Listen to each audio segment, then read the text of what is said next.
Ayan, mainit po. Pare, ngayon, first time ha? First time ng mga... Hindi na first time, ano to, yung pag... Dati na tayo ganito, kaya lang. Oo. Pero first time ka na humarap Oo, sa gamit ang B4D. B4D, Sa yan. B4D, oo. So ito nga, brother, mainit na pinag-uusapan yung impeachment. Impeachment para kay BP Sara. At ito nga nasa 200 plus 215 na 200 plus na kongresista ay pumirma Against sa impeachment trial ni BP Inday Sara. Against BP Sara. So napakahirap ng napakahirap ngayon ng kalagayan ni BP. Oh. Pero nung kinamusta ho natin siya ay talaga namang nasa okay. Kumbaga parang tinitingnan niya muna kung ano yung mga sasabihin ng ibang mga congressman. Tinatansya niya, no? Tinatansya muna, no? Tinatansya niya bago siya maglabas ng statement. Which is talagang napakaganda ng naiisip niya. Kasi nga, ang purpose nito, kumbaga parang hindi kayong bara-bara ba? Na bigla kang lumaban sa gera na hindi mo pinag-aaralan yung mga gagawin mo. Mga hakbang na gagawin mo. Moves. So ngayon, ang nangyari, ito nga, ay naging malaking question sa Senado yung mabilis na pag-turn over sa kanila ng impeachment trial. Ano ba yan? Bakit yung dati ba? Yung mga nakaraang katulad kila Corona, di ba? Noong kay Corona kasi, ang natatandaan ko dyan, si CJ Corona, is alam natin kung kailan ifa-file yung impeachment niya. So may process. Ito kasi, yung nangyari sa kanila is dumaan lang sa first, second, and third. Then yung fourth impeachment ni BP Inday is kumbaga parang naging tago. Hindi na siya na-broadcast, hindi na siya dumaan sa tamang proseso o hindi na siya ng media. Kumbaga, ang nangyari na lang, dahil nga noong gabi na bago mag Wednesday, kumbaga parang madaling araw parang nagkaroon na ng agam-agam na magkakaroon ng caucus. Nilutong Macau na, pare. So nagkaroon na ng caucus and then, ayan, pumasok na si 25 million sa AKAP, 25 million sa AH, 100 million sa DPWH project, which is napakalaking pera na pwede na lang ilabas pagdating ng halalan. Di ba? So, alam naman natin ang kapangyarihan nasa Congress ngayon. So kaya ngayon gumawa tayo ng vlog natin para kahit papaano ilabas natin o imulat natin yung ating mga kababayan.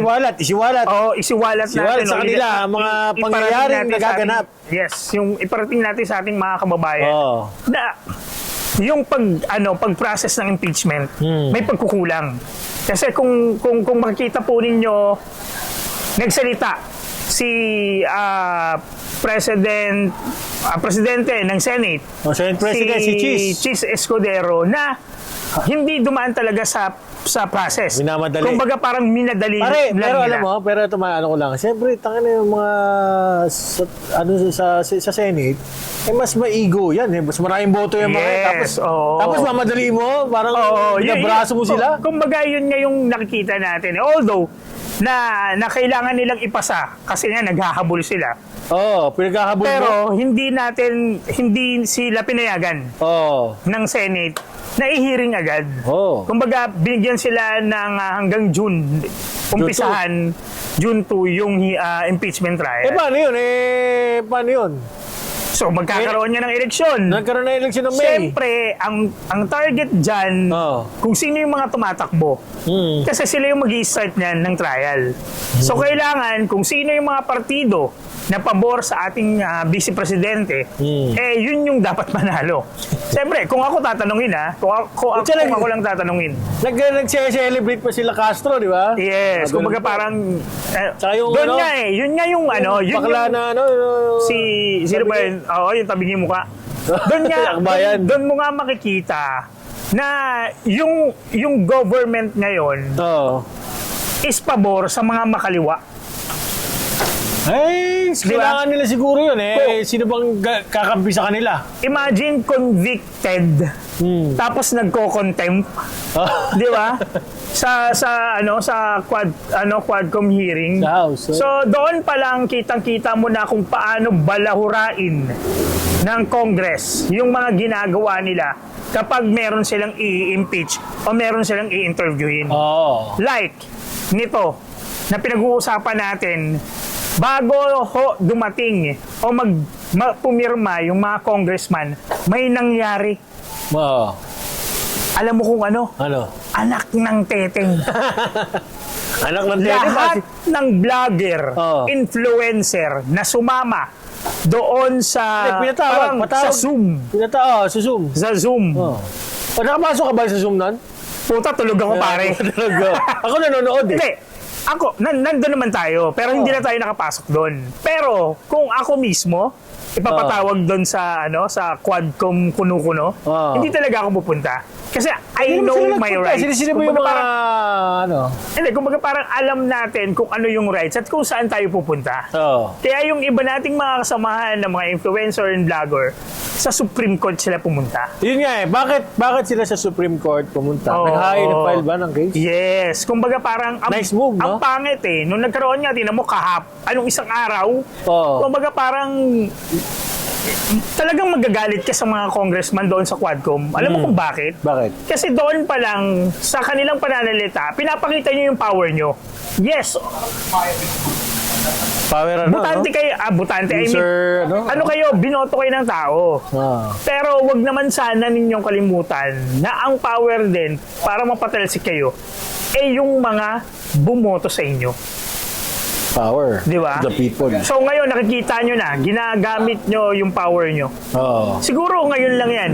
Ngayon lang yan. Pero after 3 years nyan, siguro may kalalagyan na ang iba natin dyan na yung mga naghahari-harian sa loob ng Congress, di ba? Tagay tayo, ay. Tagay-tagay. And then, pare. So yun nga, kumbaga yung iba hindi na pumunta. Pero nakita ko balas na balas si Benny, Oo, di ba? Joy. Oo. Hindi sila mananalo kay Ate Joy. Si Ate Joy, UP graduate yan. Di ba? Siyempre kahit pa paano talagang papatulan ka niya. Ngit-ngit eh. Tsaka pare babae yun. Ba't alam niyo mga kaibigan, halimbawa may kaakay ka, hindi ka mananalo, babae yun eh. Tapos babae pa, di ba? Ang saka nakalimutan mo.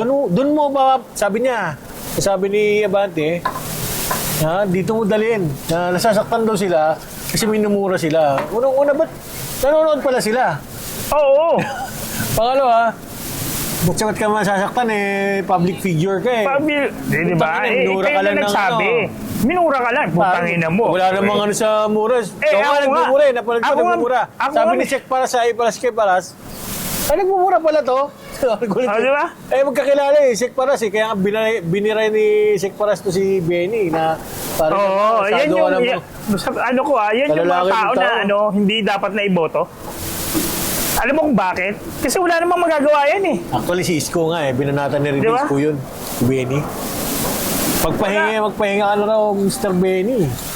Total, marami na pera yun, Oo. Tapos yung... Siguro, ngayon, ngayon may power kayo. Pero sa mga susunod na taon at nakikita mo nga yung pang-aabusong ginagawa nila ngayon. Nakikita ko kung ano yung kabayaran ng pang-aabuso na ginagawa ninyo. So, ano ba yung mga sinabi? Sino ba yung mga... Sa Tricom, no? Sa Tricom? Sino yung mga yan? Si Mark Lopez. Hindi, yung mga kongresista na gigil kila Mark. Pare, ito Si Barbers. Yan, sino ba? Si Dan Fernandez. Yan lang naman eh. Yung mga kulugo kasi dyan, hindi ko nakilala eh. Kulugo? Alam mo yung parang, kumbaga parami lang, di ba? Papantot. Tawag namin sa street, papantot. Yes. Streets lang. Papantot lang yan, hindi ko kilala yun, di ba? So, yun. At saka, utol, ay yung nirereklamo nila, yun nga, dinala nila sa Supreme Court. Ngayon, paano sila, di ba? Paano sila makakapalag doon eh? Puta. Oo. Korte Suprema yun. Supreme Court na yun, higher court na yun. Oo. Pero tingnan natin tingnan natin kung ano yung mga susunod. Kasi nga, nag-recess ngayon ng Senate eh. Oh, So, ang balik nila is June 2. June 2. So, ito yung mga aabangan natin. Di ba? Ito yung mga mainit na aabangan dahil nga itong Pero mga lineup ng senatorials syempre magsisipag yan sa pag-ikot. Sino kaya ang dyan? Di ba? Dito sa Senate. Siyempre, given na sa House na impeach, di ba? Oo. Ngayon sa Senate, sino-sino ang hindi pipirma, pare? Yun Kailangan, kasi yun ang huling yun ang huling baraha. Yun lang natin, aabangan natin. Kasi nga, bilangin natin. may lineup din. Unahin natin si Robby Padilla, Robby pare. Padilla. Hindi pipirma Oo. yan. Bongo. Hindi Bato. pipirma yan. Bato. Oo. Oh. Si Bong Revilla. Bong Revilla. Hindi Siyempre, pipirma yan. hindi niya nga pinapirma yung tatlong, di ba, congressman niya. Mga kaibigan, sa Congress, hindi pumirma si Stani. Si Kong Lani, si Kong Jolo, Jolo, si Kong tsaka si Brian. Brian, oh. So hanga tayo sa mga yan kasi nga talagang nanindigan, di ba? Oo. At tapos, apat na. Sino pa? Cynthia Villar sa tingin mo? Cynthia Villar. Hindi pipirma? Hindi pipirma yan. Kahit makapasok si Camille Villar, hindi pipirma yan. Mark Villar, hindi rin pipirma yan. Oo. Zubiri, Si Migs? hindi pipirma yan. Oo, kasi nakita ko, ligalik pa ng Big sabihin. Oo. Nag-announce si Diba? Kumbaga parang... Pito. Alam ba kailangan? May pito na. Ang kailangan, pagkakalam ko, 12. 12. O, so pito. Sino pa? Sino bang sa tingin mo? Sa tingin ko, Lito Lapid. Lito Lapid. Oo, kung makapasok pa rin yan. Kasi kinuha lang ng alyansa. Okay. Pero sa tingin natin... Hindi, sabihin na natin, Aimee. Yan. Si Aimee, hindi rin, pipirma yan. Siyam na. Sino pa? O, tingnan lang natin sa Yes, John. tingnan lang natin. Pero... So, binigyan na namin kayo ng idea. Sa tingin ko, kabahan. Yung 215 na pumirma sa Congress, kabahan na kayo sa 2028. Alam mo kung bakit? Bakit man? Kung ngayon, wala kayong mga kalaban, tingnan nyo sa 2028. Ganun? Ako may lang ako Sige. Kasi syempre, alam mo naman, nasa PDP na tayo, Mas di ba? Mas maraming alam to si Maki, nasa loob lagi ito eh. Nasa loob ng kusina ako, lagi ako nasa pag-alagala. Basta yun yung inaano ko. Kung ngayon, walang kalaban, yung mga congressman na pumirma, sabihin nila walang kalaban, o may kalaban sila pero mahina. Alam nilang tatalunin nila. Sa 2028 po, maswerte yung last term na pa-exit na sa Congress. Pero sa 2028 po, diyan natin makikita. Doon Diba? magkakaalaman. Doon magkakaalaman yan. Pero yung mga nagorgo... Parang yung mga account, si Crisette kahapon. Oo nga, no? Si Crisette. Nagkaka-down. Kaya Dr. Lorraine. Pero hindi, pare, ang OG ho na natanggalan ng Facebook, ako, 2017, talagang... Ako, magkakasama tayo nun. Sinabihan na kita eh.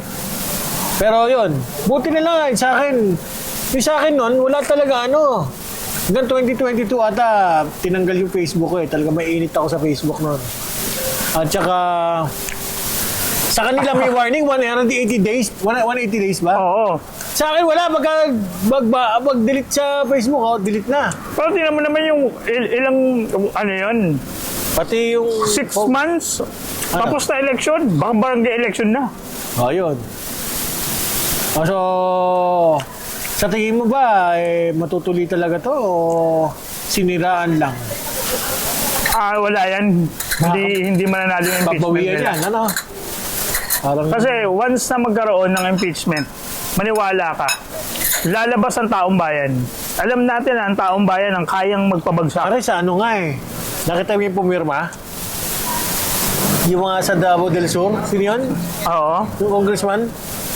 Sinira yung tarpaulin ng mukha nila, di ba? Ibig sabihin, tanga na. Doon pa lang matakot ka na. Hindi parang... At saka si Inday yan, Diyos ko. Pare. Hindi lang, iba. The next president of Republic of the Philippines. Baka naman si hindi kaya. Sino? Sino yun?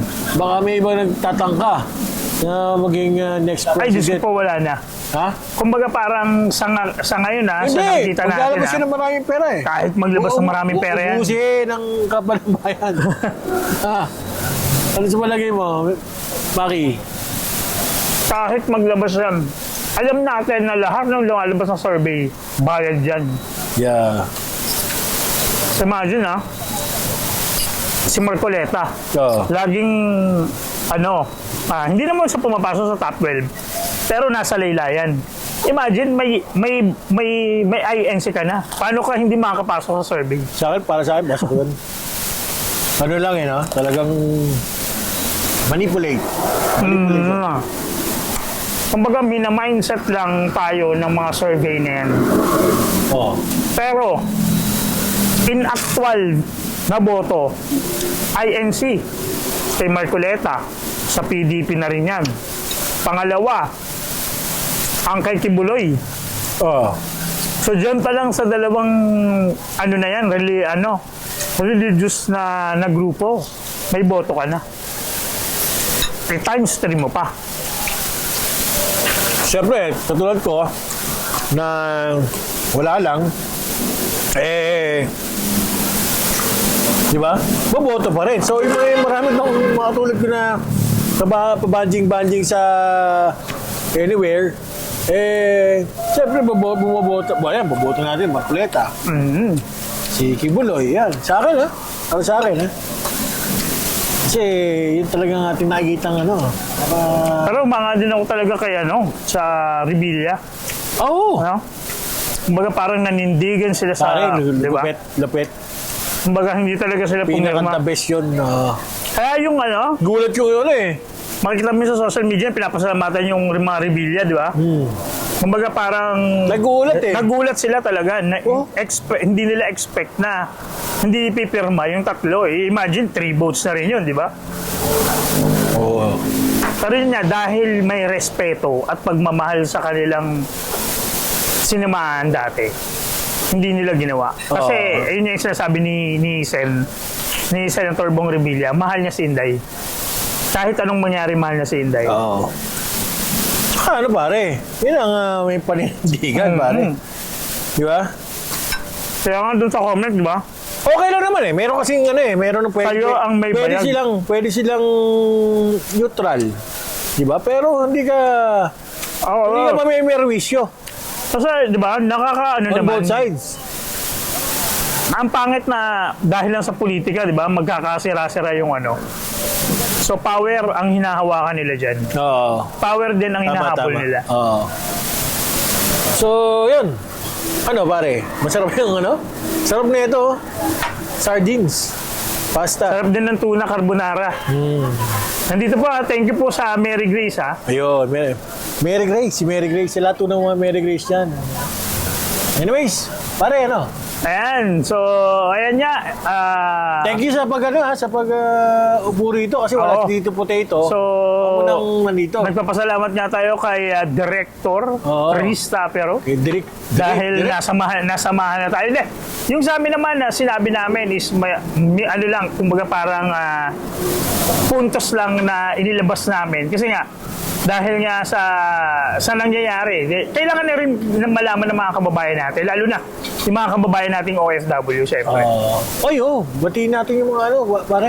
So maraming salamat po sa mga OFW na patuloy po na sumasabaybay sa ating channel. B4D. B4D. Sa mga hindi pa, like, subscribe. Subscribe na kayo kahit hindi kayo mag-like, okay lang. Para kahit pa paano, meron kayong masisilip na konting kwentuhan lang. Lang kami, kwentong mild lang. Kwentong barbero. Hindi. Pag barbero, kalbo na ako Kaya ako So, maraming salamat. Ito po yung likod si Tapero. At ito po si Makay Atencio.